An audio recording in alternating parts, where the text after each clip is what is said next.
Magandang araw at magandang gabi po sa mga nakakapanood sa gabi at sa lahat po ng naabot ng video na ito. Welcome po dito ulit sa AMBO Avi Mix Videos.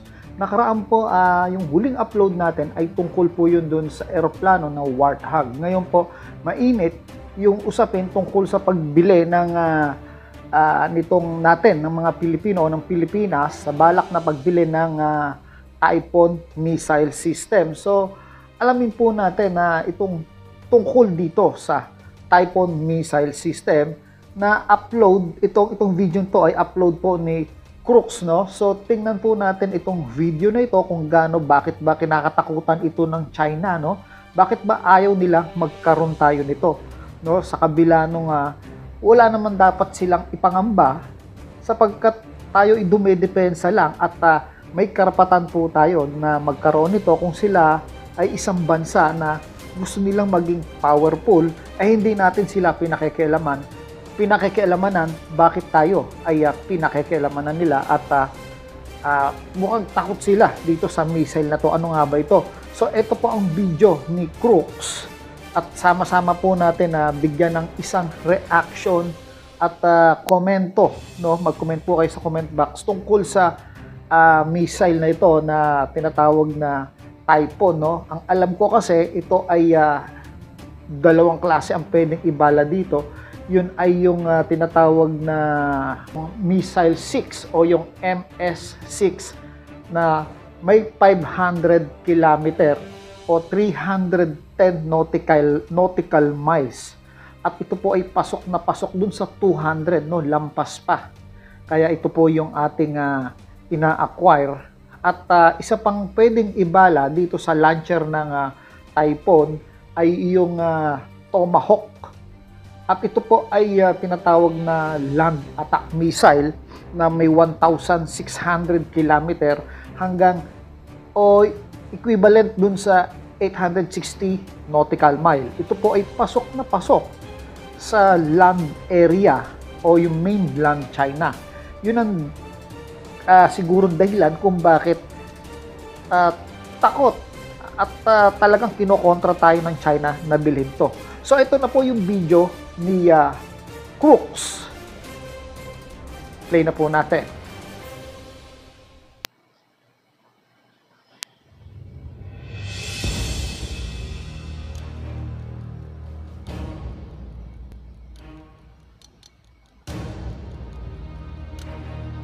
Fueling tension, ha?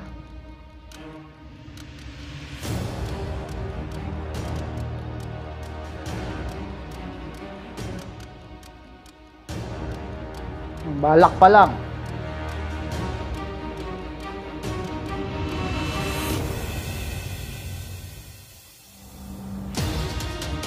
Stop po muna natin saglit. Tayo ay may balak bumili nito, no? Pero kinokontra na kagad ng China. Pero meron na po niyan dito sa Pilipinas, no? Sinasabi nga nung bago pumasok o pagpasok nitong 2024 na nakaraang mga buwan pa. At nakapwesto na po yan dyan sa Northern Luzon o dun sa EDCA. Hindi ko alam kung saan sa parte ng Luzon. Meron na po yan dito. Ayaw pong alisin ng US yun, no? Nanindigan ng US na hindi nila aalisin yon bilang pagprotekta po yon sa mga masamang balak ng China. At bukod doon na meron na, ay bibili pa po tayo. Sige, play na po natin.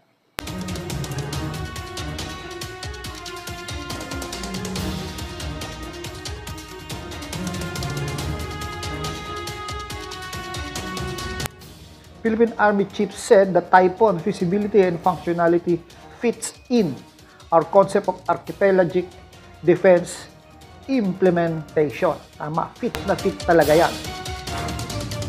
I'm happy to report to our fellow countrymen that our Army is developing this capability for the interest of protecting our sovereignty. Napakaganda.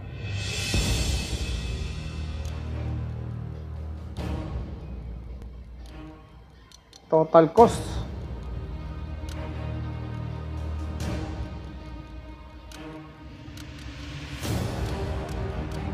Maliit lang yan, pero missile system pa rin yan, no?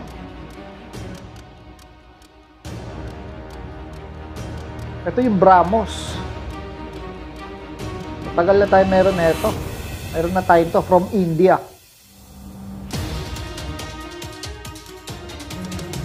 Ayan, no? Wina-warningan tayo, no?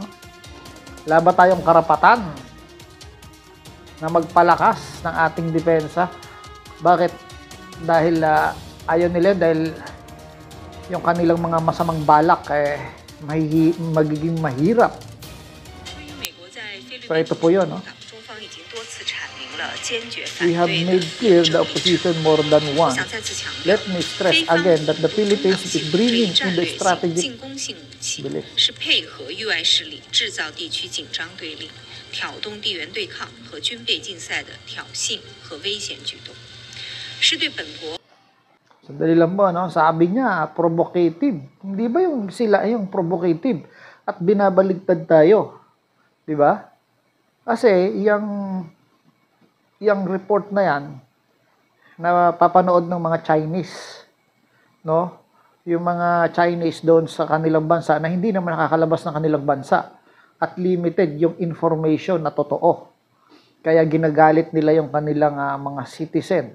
Pero yung mga totoong Chinese na nakakalabas ng bansa nila, alam nila na nagsisinungaling itong balitang ito, no, na tayo pa ang provocative. Sila nga itong provocative dahil sila yung tumapak sa ating teritoryo at tayo pa ang hinaharas. Hindi ba't yun ang provocative? Tayo, karapatan natin. Kung bumili man tayo ng ating mga military asset, nasa loob po ng bansa natin yun. Ano? At yun ay para sa depensa. Sige po, tuloy natin. 和东南亚各国人民、历史和地区安全极不负责任的选择。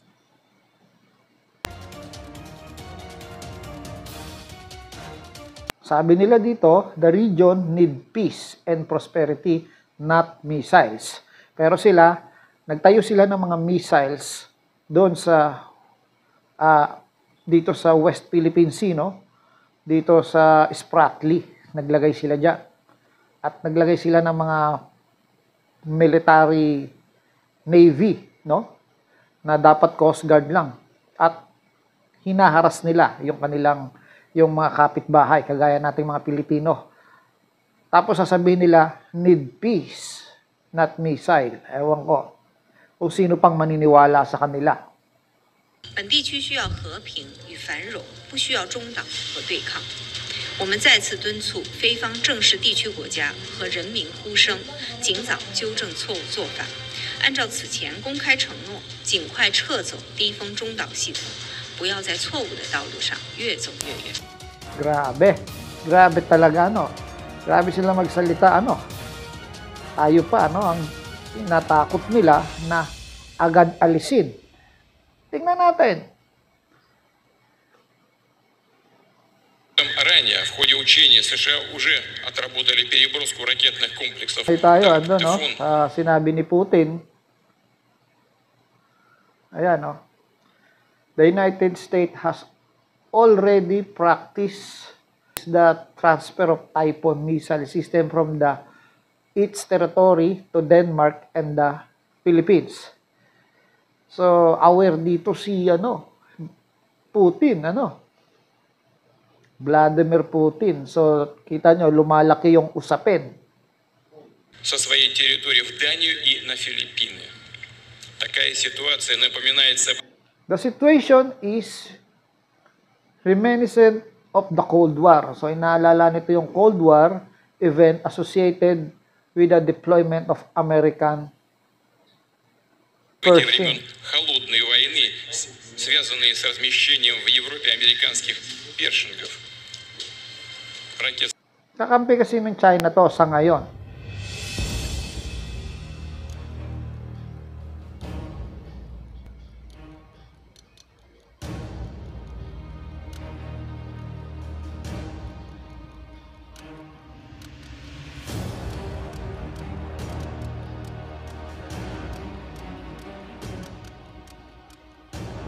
So, iyan po yung Typhoon missile.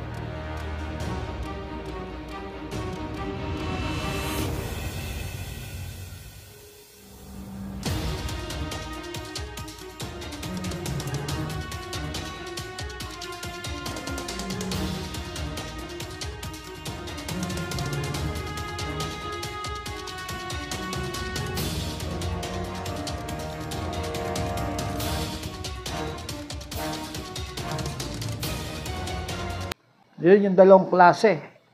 Yung sinasabi doon, yung Missile 6, yung MS-6 at saka yung Tomahawk.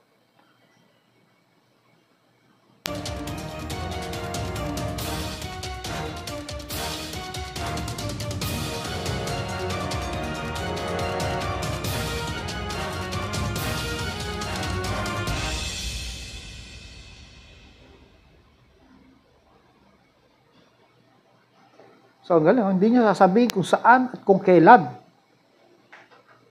24.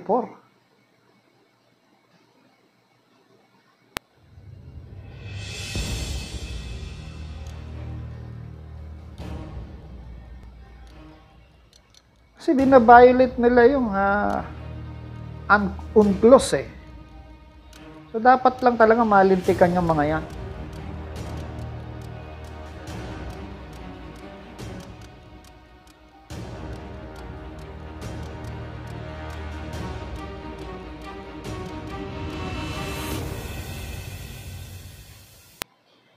Kagaya niya, no? Binubuli nila ang Pilipinas.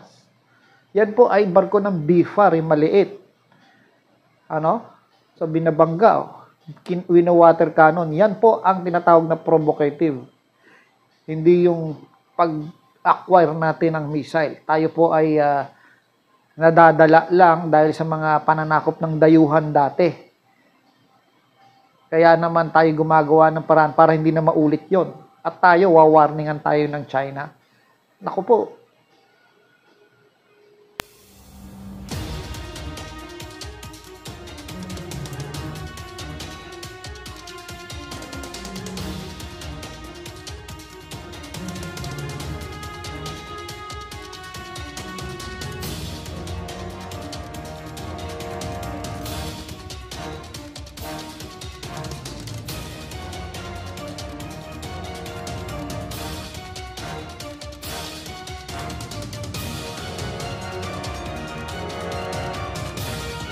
Kita nyo, ayan. Oh. Kitang-kita naman eh, sa social media. Hindi nagsusinungaling ang camera.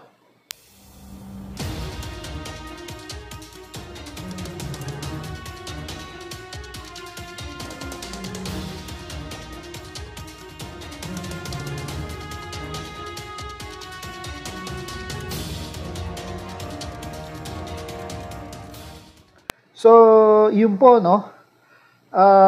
Tingin ko, kaya takot ang o kinukondena ng China yung pagkakaroon natin ng isang malakas na puwersa sa pamamagitan ng pagbili ng mga missile na ito ay dahil baka yung kanilang mga missile ay dami lang yon, no? Walang laman yung loob nun, hindi lumilipad, sadyang panakot lamang. No, ipaparada nila yun, i-display nila, ipapakita sa buong mundo, eto, ganito karami ang aming missile, pero wala namang laman. Tapos tayo mag-acquire tayo ng mga mamahaling missile na to, pero totoong lumilipad at totoong sumasabog at totoong nakaka-reach ng isang country. Kagaya nitong Tomahawk na may 1,600 km o 860 nautical mile na abot ang mainland China. No? At saka yung Missile 6 na tinatawag. So, wala pong karapatan ang China na pagbawalan tayo. No? Na kung ano ang dapat nating gawin sa ating bansa. O kung ito man ay mga attack missile, dapat lang meron talaga tayo nito para may ganti tayo, no? Kasi mahirap pong puro depensa. Kung hindi mo sisirain yung kanilang system, ay mauubusan tayo ng bala kung puro depensa tayo. At yung system na puputok para sa atin, nananatiling buhay. Dapat yon ay masira. So, kailangan mo siyang i-attack para matigil yung kanilang pag-atake at hindi maubos yung ating bala sa depensa. Kaya dapat combine yan. Meron kang defense at may attack system. So, hanggang dito na lang po. At paulit-ulit ko po sinasabi, ipanalangin natin kahit na meron po tayo nitong mga sandatang ito na kailangan natin ay ipanalangin natin na hindi magkaroon ng gera. Kasi both side nga, sinasabi ko, talo, no? Mapa Pilipino o Chinese, talo po.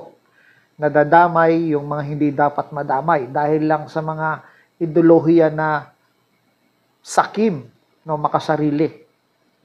Nadadamay yung mga inosenteng tao, mga mamamayan, mapa Pilipino o Chinese. So ipanalangin natin na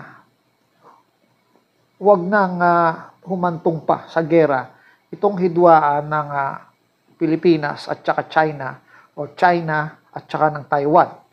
Magparaya na nawa ang mga leader para sa ikapapayapa ng lahat. Hanggang dito na lang po, ito po ang Avoy Mix Videos. Hanggang sa muli.